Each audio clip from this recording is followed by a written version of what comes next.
আল্লাহর ওলি মুসাদ্দিদুস জামান দাদা পীর কেবলা রহমাতুল্লাহ আলাইহি ও আল্লাহ বাগের বান্দা বান্দিরা আল্লাহর ওলি মুসাদ্দিদুস জামান দাদা হুজুর পীর কেবলা রহমাতুল্লাহ আলাইহি হায়াত জিন্দেগিতে হুজুরের জীবনীতে লক্ষ্য করে দেখতে পাওয়া যায় গো ত্রিপুরা জমিন থেকে একটা অসুস্থ একটা বাচ্চা মেয়ে মহিলা দুনিয়া জমিনে অন্ধত্ব অবস্থায় জীবন যাপন করছিলেন পৃথিবীর জমিন দেখতে পায় না আব্বা জান আম্মা জান বাচ্চাটাকে ত্রিপুরা জমিনে তৎকালীন সময়ে অনেক ডাক্তার হেকিম চিকিৎসাবিদদের কাছ থেকে তার সুপরামর্শ নিয়ে বাচ্চাটাকে সুন্দর করে তারা চিকিৎসা করে কিন্তু না পৃথিবীর জমিন তিনি দেখতে পান না বাচ্চাটা দুনিয়ার জমিন দেখতে না পাওয়ার কারণে আম্মা জানের মনটা বড় খারাপ হয়ে যায় সেই সময়ে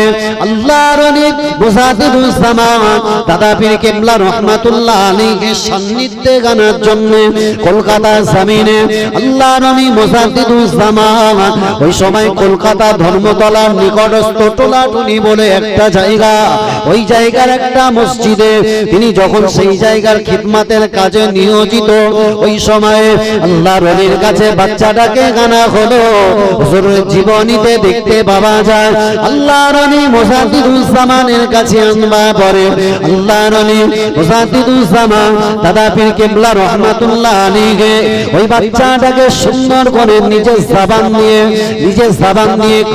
জবান দিয়ে আল্লাহর কোরআন তেলাওয়াত করে ফুঁক দিলেন আল্লাহর ওলি ওই সময় নিজ হাতে একটা তাবিজ লিখলেন ওই তাবিজটাকে ওই সময় বাচ্চাটার চোখের উপরে রেখে বললেন চলে যাও বাচ্চাটাকে এভাবে কিছুদিন যাবত বাচ্চাটার চোখের উপরে এই তাবিজটা রেখে দেবে কিছুদিন অতিবাহিত হবার পরে ওই বাচ্চাটাকে আমার কাছে নিয়ে আসবে আল্লাহর ওলি মুসাদ্দিদুস জামানের কাছ থেকে বাচ্চাটাকে নিয়ে যাওয়া হলো কিছুদিন অতিবাহিত হওয়ার পরে আল্লাহর ওলির নিকটে বাচ্চাটাকে আনা হলো আল্লাহর ওলি তার জন্য দোয়া করলেন আল্লাহর ওলি তার চোখের উপরে ফুঁক দিলেন আল্লাহর ওলির জীবনীতে দেখতে পাওয়া যায় আল্লাহর ওলি মুসাদ্দিদুস জামান দাদা পীর কেবলা রহমাতুল্লাহ আলাইহি জীবন ইতিহাসে দেখা যায় হুজুরের দোয়া পাওয়ার কাতে অন্ধত্ব চোখ বিশিষ্টা মহিলাটা আল্লাহ বাগে পৃথিবীর জমিনটাকে দেখতে সক্ষম হয়েছিলেন জোরে বলে চিল্লে হবে না নারে তাকবীর নারে তাকবীর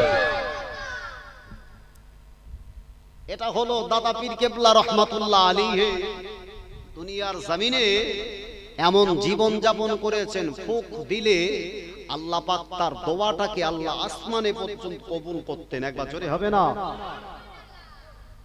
জবান পাক করেছে কি করেছে জবান পাক করেছে আর জবান তো আমাদেরও আছে হ্যাঁ কিছু কিছু জবান এমনও দেখা যায় প্রতিদিন এক বান্ডিল করে বিড়ি শেষ হয় আছে না না হ্যাঁ আজকে বর্তমান যুব সমাজ যে পরিমাণে তারা মদ্যপায়ী অবস্থায় জীবন যাপন করে বাপ হয়তো মনে করে আঙ্গাকচি আল্লাহর ওলি টলি হবে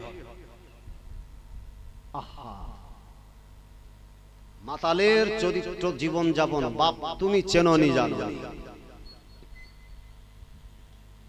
জবান যদি পাক হয় তা আল্লাহ সেই জবানের দোয়া আল্লাহর দরবারে কবুল হয় একবার জোরে বলে চিল্লে বলে নারে তাকবীর দরুদ শরীফ আল্লাহুম্মা সাল্লি আলা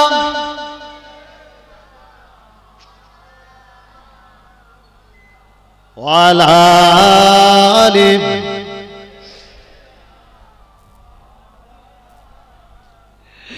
फलक पर चाँद जैसा है नबी का नाम ऐसा है जोरे बोलुन ना सुभान अल्लाह आरो जबान छेड़े होबे ना नारे तकबीर नारे तकबीर फलक पर चाँद जैसा है नबी का नाम ऐसा है दिलों से गम मिटाता है नबी का नाम ऐसा है। যদি বলুন সুবহানাল্লাহ, নারে তাকবীর। আমার ভাইরা একটু সামনের দিক চেপে চেপে বসেন না, পিছনে ভাইরা বসতে পারছেন, একটু আসেন না। আমার পরপরেই ফরফরা শরীফের পীর মুসাদ্দিদুজ জামান দাদা হুজুর পীর কেবলা রহমাতুল্লাহ আলাইহির সুযোগ্য আওলাদ ভাইজান হুজুর কেবলা তিনি আসবেন। জায়গাটা একটু সৌন্দর্যমণ্ডিত করেন, আসেন, ফাঁকা জায়গাগুলো একটু পূরণ করেন না।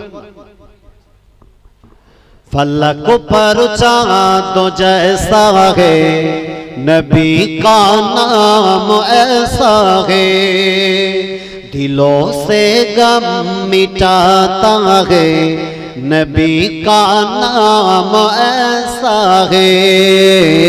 अल्लाहुम्मा सल्ले अला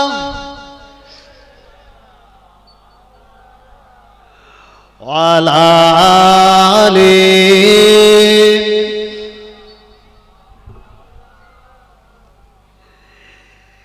हे दिल जब गम का मारा हो, हे दिल जब गम का मारा हो, मोहम्मद नाम याद आते हैं।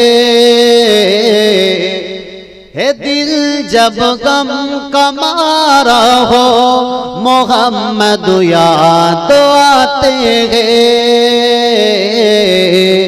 जुदा जब कोई प्यारा हो, नबी का नाम ऐसा है।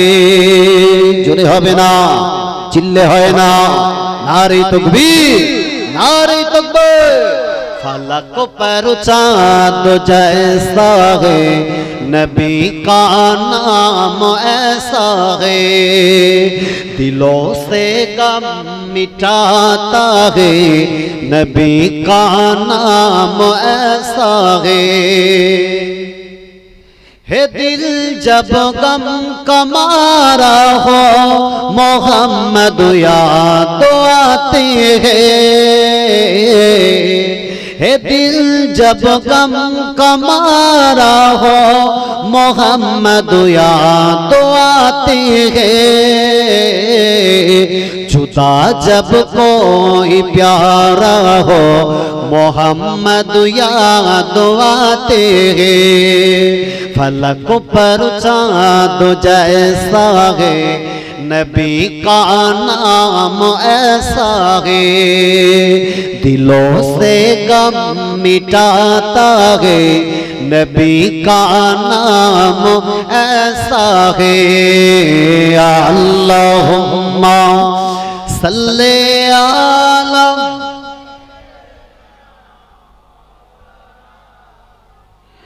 वाले।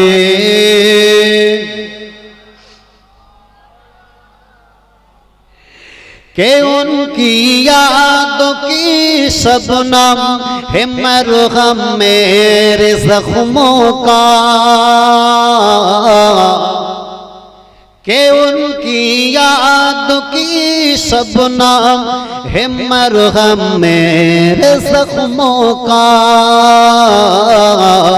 और उनके नाम की बरकत से दिल की तस्कीन पाते हैं। फलक पर चाँद जैसा है, नबी का नाम ऐसा है, दिलों से गम मिटाता है, नबी का नाम ऐसा है। अल्लाहुम्मा सल्ले अला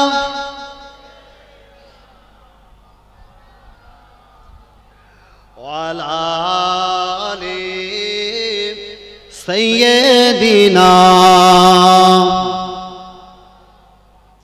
ও আল্লাহ ভাগে বান্দারা, আরে আমি আলোচনা করছি না, আল্লাহ নবীর নওয়াজা হযরত ইমামে হুসাইন রাদিয়াল্লাহু আনহু যখন তিনি 9 মুহররম কারবালা প্রান্তরে চলে গেল, আল্লাহ নবীর নওয়াজা হুসাইন ওই জায়গাতে তাবু গানলে ওই সবাগে আল্লাহ নবীর নওয়াজা ওই সবাই ওবায়দুল্লাহ বিন জিয়াদের সৈন্য সামন্তকে কে বলেছিল এ ওবায়দুল্লাহ বিন জিয়াদের সৈন্য সামন্তরা শুনে রাখো আমি আল্লাহ নবীর নওয়াজা হুসাইন আজকে তোমাদের কাছে আমি তিনটে দাবি করব এই তিনটে দাবি তোমরা মেনে নাও এক নাম্বার দাবি হলো আমাকে হয় মক্কাতে যেতে দাও অথবা মদিনাতে যেতে দাও দ্বিতীয় নাম্বার দাবি হলো যে বর্তমান সময়ে খেলাফতিত্বের আসনে বসা ওই ইয়াজিদের কাছে গিয়ে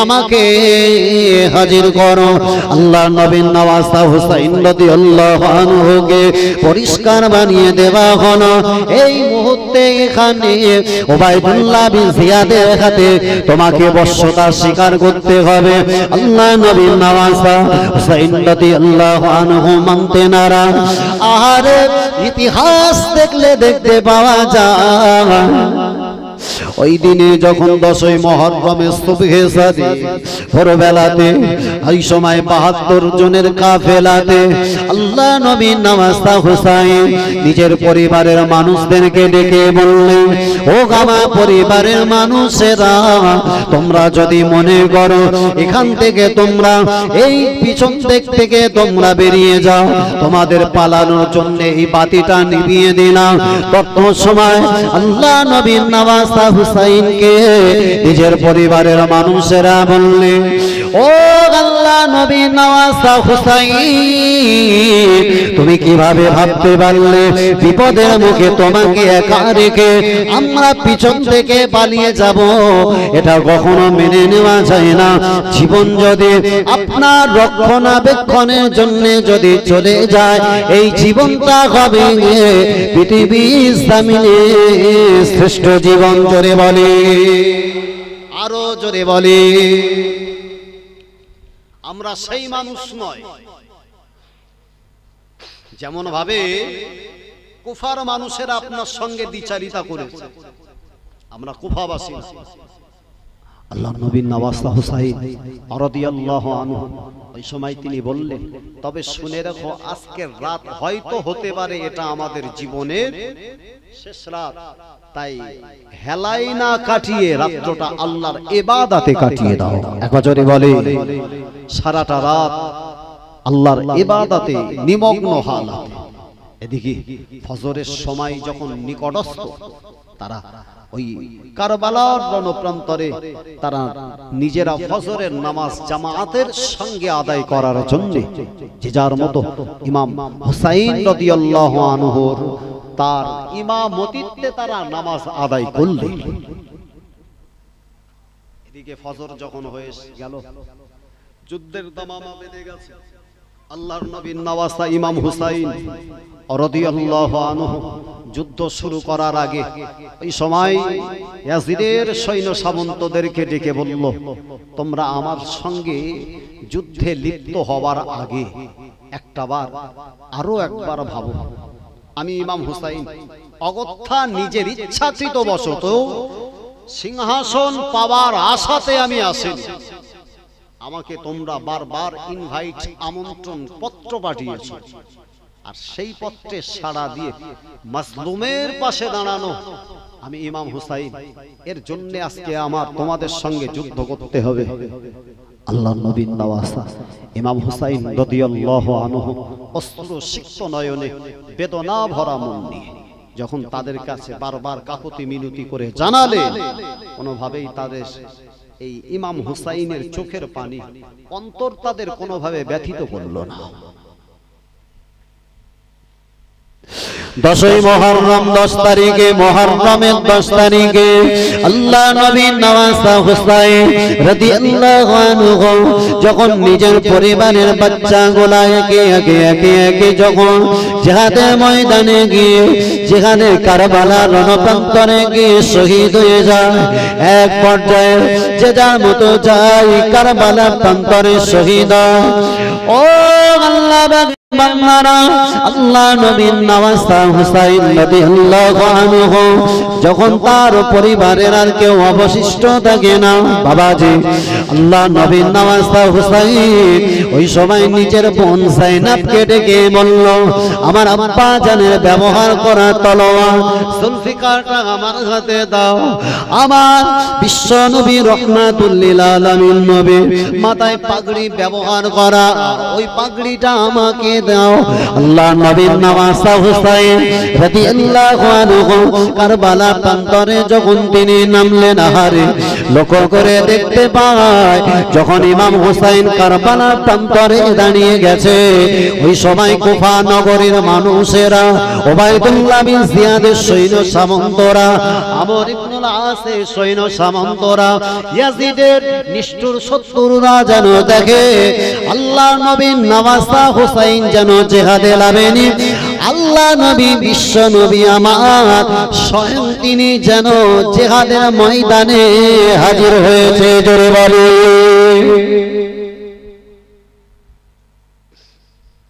তার বাহ্যিক চেহারার পরিকাঠামো ইতিহাসবিদরা বলে আল্লাহ রাসূল বিশ্ব নবী রাহমাতুল লিল আলামিন নবীর চেহারার সাদৃশ্য কিছুটা মেলে যখন ইমাম হুসাইন নিজের সাহসিকতার পরিচয় দিয়েছে সিংহের নয় যখন তিনি জিহাদের ময়দানে এসে দাঁড়িয়ে গেলেন এদিকে তারা ইমাম হুসাইনকে দেখে যে যার মতো পিছন থেকে ছুটে পালাতে লাগে আল্লাহ নবী নওয়াজা হুসাইন রাদিয়াল্লাহু আনহু ওই জিহাদের ময়দানে আল্লাহ নবী ইসলামী হুসাইন যখন বীর বিক্রমে যুদ্ধ করে আহারে কিতাব সাক্ষ্য দেয় ওই সময় যুদ্ধ করতে করতে একটানা যখন বীর বিক্রমে যুদ্ধ করে ঐতিহাসিকরা বলে তার দেহে যতগুলো তীর নিক্ষেপ করা হয়েছিল কম বেশি 133 খানা তীর ইমাম হুসাইন রাদিয়াল্লাহু আনহু দেহকে তারা বিদ্ধ করে দিয়েছিল আল্লাহ নবী নওয়াজা হুসাইন দীর্ঘক্ষণ ধরে নিজের দেহতে রক্তক্ষরণ হওয়ার কারণে জমিনের উপরে দাঁড়াতে পারে না ওই অবস্থায় দেহটা জীর্ণ শীর্ণ হয়ে গেল আল্লাহ নবী নওয়াজা ছুটে ছুটে ছুটে ছুটে ছুটে ছুটে যখন তিনি ফোরাত নদীর নিকটে গিয়ে এক ফোঁটা পানির জন্য দাঁড়িয়ে গেল ওই সময় আল্লাহ নবী নওয়াজা হুসাইনের মাথাকে উদ্দেশ্য করে ওই নিষ্ঠুর নির্দয় ইয়াজিদের সৈন্যরা হুসাইনের মাথাকে উদ্দেশ্য করে একটা তীর ছুড়লেন গো ওই তীরটা ছুটে ছুটে ছুটে ছুটে ছুটে ছুটে আল্লাহ নবী নওয়াজা হযরত ইমামে হুসাইন রাদিয়াল্লাহু আনহুর কপাল বরাবর বিদ্ধ হয়ে গেল হযরত হুসাইন রাদিয়াল্লাহু আনহু এক আসলা পানি নিলে ওই পানিটা খেতে যাবে কিন্তু নিজের মাথা থেকে গড়িয়ে পড়া ফোঁটা ফোঁটা রক্তবিন্দু যখন হাতের আসলার পানির ভিতরে পড়তে থাকে ওই পানিটা খেতে যাবে আল্লাহ নবী বিশ্ব নবীর হাদিসের কথা মনে করে আল্লাহর কোরআনের কথা মনে করে হযরত ইমামে হুসাইন রাদিয়াল্লাহু আনহু ওই সময় চিন্তা করলেন আল্লাহ তাআলা মুসলমানের দিনের জন্য মানুষের তথা পৃথিবীর জমিনে পশু পক্ষীর রক্তটাকে খাওয়া আল্লাহ তাআলা হারাম করেছে আল্লাহ পাক রব্বুল আলামিন কোরআন পাকে দাম শব্দ দ্বারা যেমন ভাবে এটাকে খাওয়া নিষিদ্ধ করেছে তেমনি ভাবে আল্লাহ নবীর নওয়াজা হুসাইন ওই সময় চিন্তা করলেন জীবনটা চলে যাবার প্রায় প্রাক মুহূর্তে এই সময় যদি রক্তমাখা পানিটা যদি খেয়ে ফেলে আল্লাহর কোরআনের অবমাননা হবে আমার নবীর হাদিসের অমান্য হবে এ পানি পান করা আমার কলিজা ছেড়া বেটা সাথে আলী আসগারের কলিজা আলী আসগারের জীবনে জটে না এই চিন্তা ভাবনা করে আসলা থেকে পানিটা জমিনে ফেলে নিলে ওই অবস্থায় বিক্রমে যুদ্ধ করতে করতে এক পর্যায়ে ইমাম হুসাইন রাদিয়াল্লাহু আনহু জিহাদের ময়দানে যখন তিনি তন্দারার জন্য যখন তকমাকা শরীর নিয়ে জমিনের উপরে ক্ষত ব্যক্তিগত হালাতে পড়ে ওই সময় নির্দয় নিষ্ঠুরদের ভেতর থেকে সীমার বিন জিলজাওশান নামীয় একজন নিষ্ঠুর নির্দয় ব্যক্তি ইমামে হুসাইন রাদিয়াল্লাহু আনহুর কাছে চলে গেল। সাথে ইমামে হুসাইন রাদিয়াল্লাহু আনহু যখন তার গলা বরাবর ধারালো ছুরি দ্বারা আঘাত করতে গেলেন, নিজের থেকে সর্বস্ব শক্তি দ্বারা যখন গলা আলাদা করতে গেলে, সাথে ইমাম হুসাইন রাদিয়াল্লাহু আনহু বলেছিল, ও সীমার বিন জিলজাওশান, শুনে রাখো, তুমি আমার গলা স্পর্শ করতে পারবে না। কেন নাই গলাতে আল্লাহ নবী কতবার তিনি চুমা খেয়েছে। আল্লাহ নবী তিনি তার হায়াত জিন্দেগিতে তিনি আমার ঠোঁটে চুমা দিতেন, মুখে চুমা দিতেন, গলায় চুমা দিতেন, সিনায় চুমা দিতেন। আল্লাহ নবী হায়াত জিন্দেগিতে আমার নবী আমার দেহের সর্বস্ব জায়গাতে চুমা দিতেন।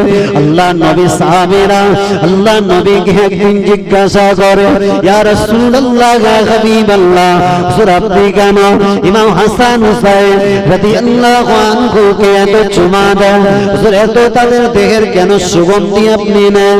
আল্লাহ নবী বলেছিলেন, ও সাহাবীরা, আমি আল্লাহ নবী, আমি বিশ্ব নবী জানিয়ে দিলাম, আমি ইমাম হাসান হুসাইন রাদিয়াল্লাহু আনহুমার যখন ওদের দেহের শুক্রাংশকে আমি আল্লাহ নবী ওদের দেহ থেকে জান্নাতের একটা সুগন্ধি পাই। জোরে বলে, চিল্লে হবে না, নারে তাকবীর।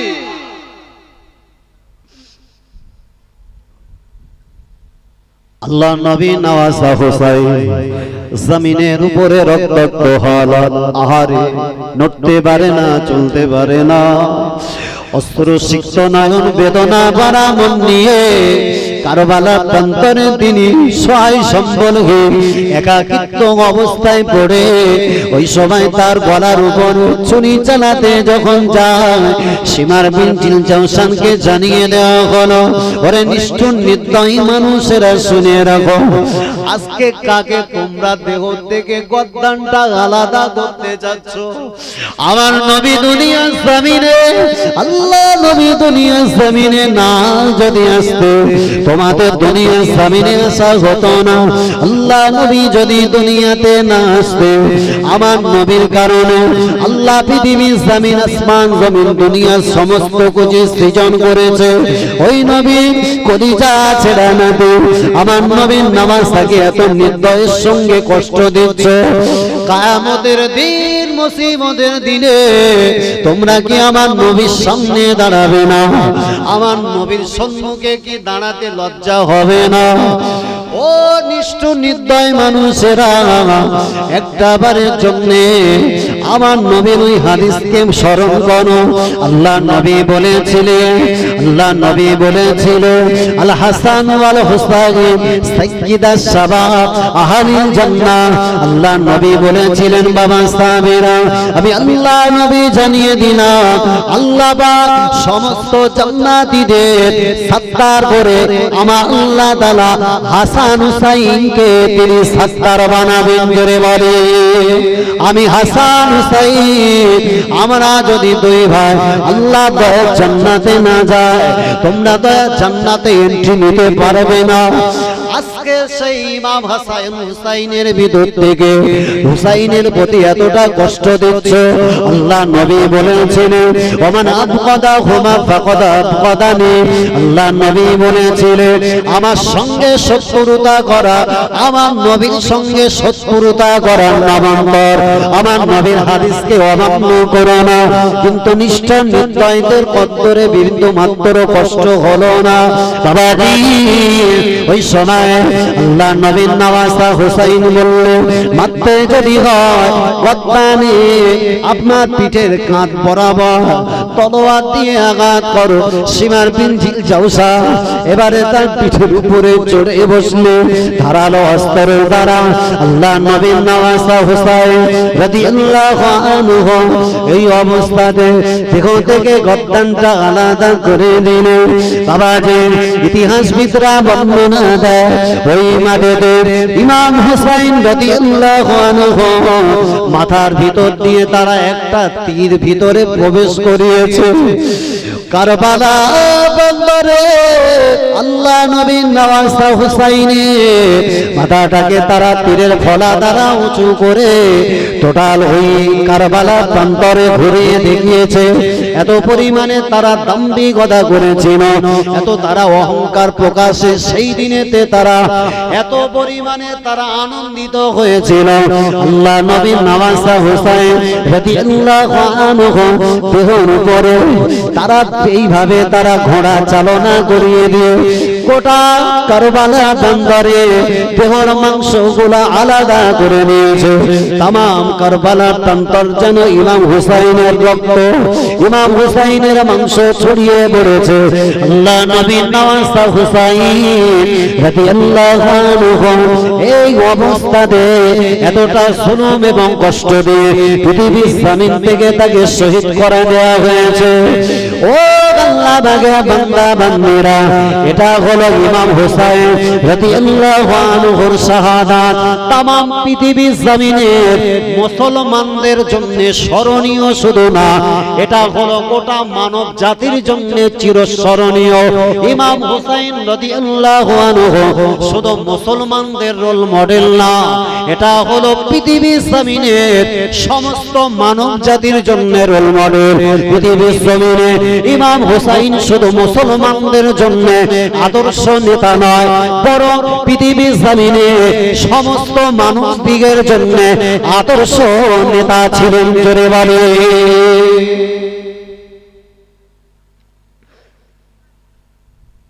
তার কারণ পৃথিবীর বুকে যারা জুলুমের শিকার হয়, অত্যাচারিত হয়, নিপীড়িত হয়, ওই মাজলুমের পাশে দাঁড়ানো এটা একটা মুসলমানের ঈমানি দায়িত্ব আছে না? সেই হুসাইন নিজের ঈমানি দায়িত্ব প্রকাশ করেছেন।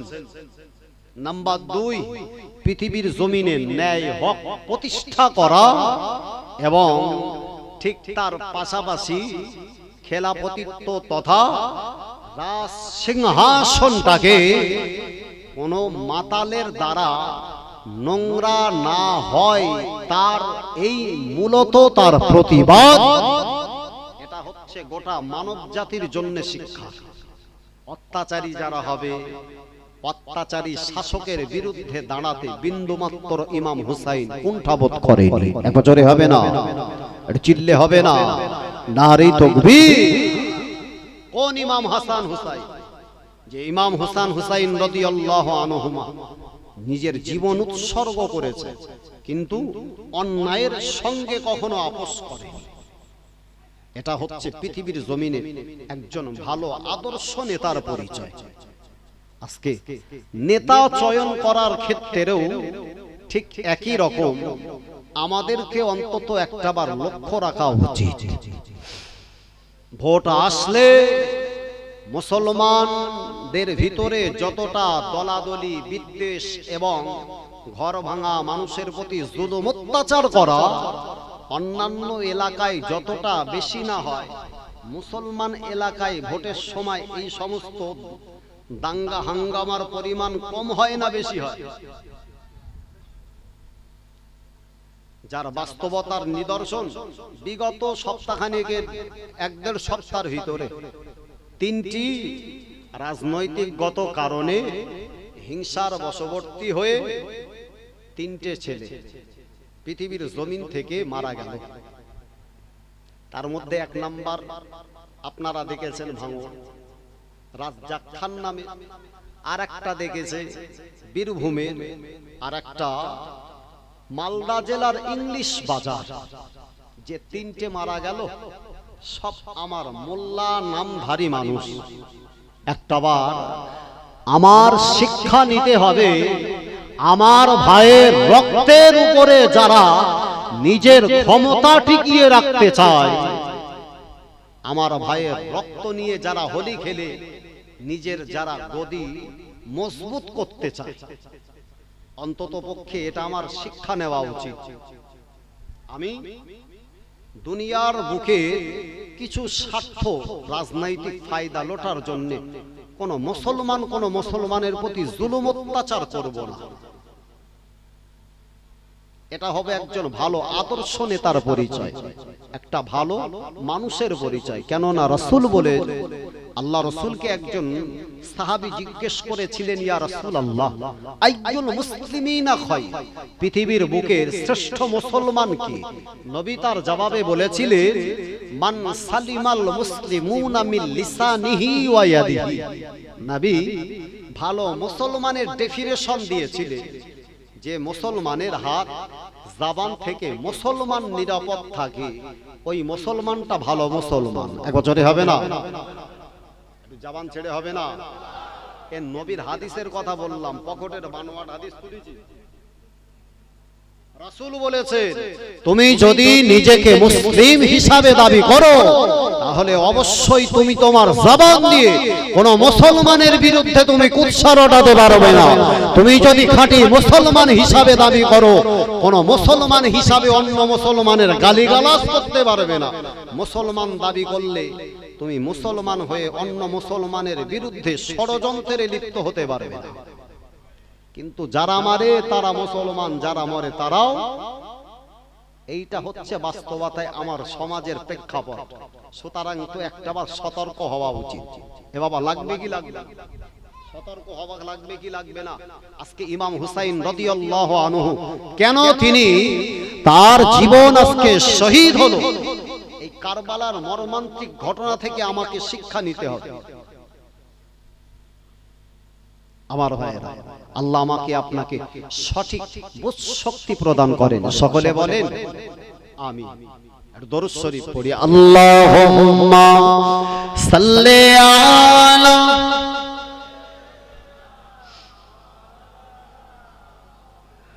ওয়া আলা আলি সাইয়্যিদিনা।